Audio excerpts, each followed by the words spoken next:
Unfortunately, they don't allow us to fly these in Lutyens, Delhi. This is a DJI drone made in China. This has come from the toy industry. And that's really the powerful thing. This is actually where we should be playing. And the network that produces this is where the real value is. And all AI is actually going to be operating on this net. And the sad fact, we don't make any of the components inside it. We don't understand how it's made. We certainly don't make any of the optics. We don't understand how. We have, as a country, failed in organizing production. कुछ दिन पहले राहुल गांधी संसद में राष्ट्रपति के अभिभाषण और budget को लेकर संसद में अपना भाषण दे रहे थे। इसमें उन्होंने पीएम के मेक इन इंडिया योजना पर भी सवाल उठाए।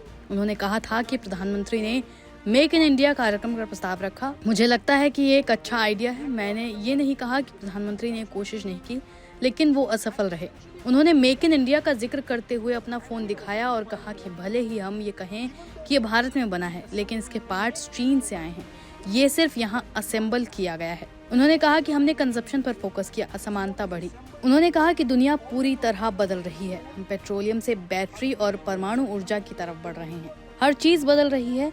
लास्ट टाइम जब क्रांति हुई थी तब भारत सरकार ने कंप्यूटर क्रांति को देख लिया था और फोकस किया था। आज उसी का नतीजा दिख रहा है। जिस वक्त कंप्यूटर आया तो उस वक्त लोग हंसते थे। अब राहुल गांधी ने एक और वीडियो जारी किया है जिसमें चीन द्वारा असेंबल किया गया एक ड्रोन उन्होंने सबूत के तौर पर दिखाया है। उन्होंने इस वीडियो में दावा किया कि प्रधानमंत्री नरेंद्र मोदी इस तरह की क्रांति को समझने में असफल रहे। दरअसल नेता प्रतिपक्ष राहुल गांधी ने ड्रोन और उससे जुड़ी प्रौद्योगिकी को लेकर एक वीडियो बनाया और अपने चैनल पर अपलोड किया। इसमें उन्होंने ड्रोन और उससे जुड़े पुर्जों के बारे में बात की। उन्होंने कहा कि ड्रोन ने संचार के लिए बैटरी, मोटर और ऑप्टिक्स के संयोजन से युद्ध के क्षेत्र में क्रांति ला दी है। ड्रोन सिर्फ प्रौद्योगिकी नहीं बल्कि एक मजबूत औद्योगिक प्रणाली से चलने वाले छोटे छोटे नए इनोवेशन हैं। उन्होंने कहा कि इन ड्रोन्स ने युद्ध क्षेत्र को भी बदल कर रख दिया है। टैंक, तोपखाने और यहाँ तक कि विमान वाहक भी अब ज्यादा रेलेवेंट नहीं रहे। राहुल गांधी ने कहा कि अगर हम प्रोडक्शन पर कंट्रोल नहीं रखते तो हम एआई और इंडस्ट्री के क्षेत्र में नेतृत्व नहीं कर सकते। Unfortunately, they don't allow us to fly these in Lutyens, Delhi. This is a DJI drone made in China. This has come from the toy industry. And that's really the powerful thing. This is actually where we should be playing. And the network that produces this is where the real value is. And all AI is actually going to be operating on this net. And the sad fact, we don't make any of the components inside it. We don't understand how it's made. We certainly don't make any of the optics. We don't understand how. As I said in my speech, I'm speaking directly to the young people of this country. And in my speech, I had mentioned about how drones are changing warfare. So I wanted to go a little bit deeper into that idea. So here is a drone. This is a DJI drone made in China. And that's a battery, lithium polymer battery. These are 4 brushless DC motors, and that's the camera. So what I was saying was that when you connect these brushless motors to this battery, give it a camera, and allow people to communicate directly with this through FPV unit, you change warfare. This little thing is now making tanks, artillery pieces, large weapons in the Ukraine battlefield pretty much obsolete. I said that industrial systems fight wars. This is actually a commercial product. This is made by a Chinese factory called DJI, and this is actually a toy, right? What we are seeing here is innovative technology of the motor, high quality optics, telecommunication equipment, and essentially a bunch of cell phone batteries set together are allowing this thing to transform the battlefield. Earlier, the Air Force used to operate, let's say, for the most part, above 10,000 feet. And if you wanted, if a local unit, fighting unit wanted air support, they had to call the Air Force, and then the Air Force had to send the plane. And the plane was big, very expensive, etc. So now what has happened is the Air Force has merged with the platoon, right? So now the platoon itself has its own Air Force, can use that Air Force to strike opponents, and can observe the battlefield.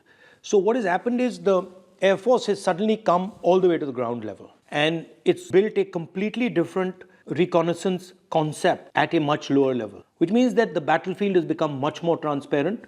You just put a drone up there and then you can see everything that's going on, and then individual units can send their drones to attack. So it's almost illuminated the battlefield in a way that has never been done before. And it's also allowed kinetic energy to be moved around very effectively and targeted very accurately. And the reason it's happened is because of the electric motor and the battery and optics combination. Underwater warfare has also been changed by this thing, because this thing now, you can put it into a little ship or into a little submarine and you can sink huge destroyers, things like, I mean, for example, an aircraft carrier, they're going to be sitting ducks. And yes, American carrier groups would probably be able to defend themselves, but your regular aircraft carrier will simply not be able to survive an environment where these drones are roaming around undersea. So it is, the optics and communication system are allowing you to see the battlefield, see the sea in a completely different way. And then the electric motor is allowing you to target very, very accurately, put explosive power very accurately where you want. And this has revolutionized how accurately you can target kinetic energy. We have to build such a system. And we have to have competence in electric motors. We have to develop competence in optics. We have to develop competence in batteries. This is what is going to be at the heart of the electric vehicle. This is what's going to be at the heart of all robotics. This is what's going to be at the heart of drones. This is what's going to be at the heart of submarines. This is going to be at the heart of toys, warfare, everything. And the sad fact is that we're nowhere here. We don't make any of the components inside this. We don't understand how it's made. We certainly don't make any of the optics. We don't understand how it's made. And that's what my speech was getting at, that this is actually where we should be playing. And the network that produces this is where the real value is. And all AI is actually going to be operating on this network. So for example, when this thing is built, AI is going to be used to order how it's built. When this thing is used, AI will determine how it's used. So when I hear talks about, I heard the Prime Minister say we are going to be number one in AI. I mean, it's complete junk, because you cannot be number one in AI unless you have a production network, or not so effective, but at least you have consumption data. And India has given away its consumption data to large multinational companies, and India doesn't even play in the production space. And so that, what I was saying in the speech, is actually it's an industrial vision. And it's essentially saying that we're going to move differently. The reason this thing is so powerful is it can go places that a missile can never go. It can go places a gun can never go. It can chase people, it can hide, it can go into jungles, it can do all sorts of stuff that other weapons cannot do. Right? So that's what we have to understand, that there's a new industrial revolution taking place, a new way of moving taking place. And it's going to be based on this circular motion. Essentially, it's going to transform everything. And what I want, or what I'd like, is that we have thousands and thousands of young Indian people who deeply understand this. And we have another thousands and thousands who deeply understand this. And then thousands and thousands who deeply understand this. And then we've got the core of an industrial system. The last generation industrial system was about mastering the internal combustion engine.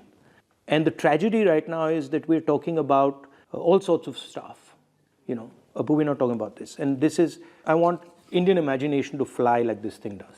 War is always about distribution of kinetic force. Kinetic force kills people. How you get kinetic force to kill people is really what war is. This thing completely revolutionizes how kinetic energy moves on the battlefield. So for example, if you compare this to a bullet can only move in a straight line, right? This can move up, down, left, right, backwards, it can stop in space. If you're comparing this to a tank shell can only move in a straight line. If you're comparing it to a missile can maneuver, but then a missile can't suddenly stop in the middle of the sky. A missile can't maneuver in such a sophisticated, complicated manner. Right? So this is literally a revolution. And the interesting thing about this, and this is what I keep telling my American friends, is that this doesn't come from the military system. American drones all come from the military system, meaning they trickle down. This has come from the toy industry. Right? This has emerged from the commercial system. And that's really the powerful thing. Because if things are emerging bottom up, then the amount of innovation that will emerge from that is significantly more than if they're going top down, right? So this motor, brushless motor, actually, I first saw it, 15, 20 years ago in a remote control plane. This used to be a hobby. This is a hobby I've had for 30, 40 years. And earlier there used to be small engines, very complicated to build, very complicated to fly. And the real innovation was the brushless motor. And then the batteries. Because earlier the batteries were just way too big and the brushless motors were inefficient. The motors were inefficient. And now they're very powerful. They all coordinate. So this is actually a revolution. This is where the technological wave is. Now people think that you can make in India. You can have an Adani Defense or somebody else make in India and you'll get this. You won't. All Adani Defense does, or all our defense guys do, is actually assemble. This emerges from a production network. This is the result of a production network. And that's what I'm talking about. I'm not talking about that we now sit and we get a company that makes something that looks like this. That's not really interesting because this will be obsolete anyway. But if we have the network from which this emerges, then we will never be obsolete. We'll just be at the edge of the technology curve, right? Understands, for example, the importance of what these cameras do. This thing without this camera, ineffective as a weapon of war. So the camera has to come together with the motor, has to come together with the battery, has to come together with all the components. And now what's very interesting is the Americans and the Europeans have understood this. They've understood that actually they don't have the production system that can create this, and they can never have it because they're at a stage in their development where for them building this is almost impossible. But we can do it. Right? We have the engineering know-how, we have the scale, we can potentially develop a strategy where we become, if not masters, at least very competitive in this area. So that's the type of thing that my speech was trying to do.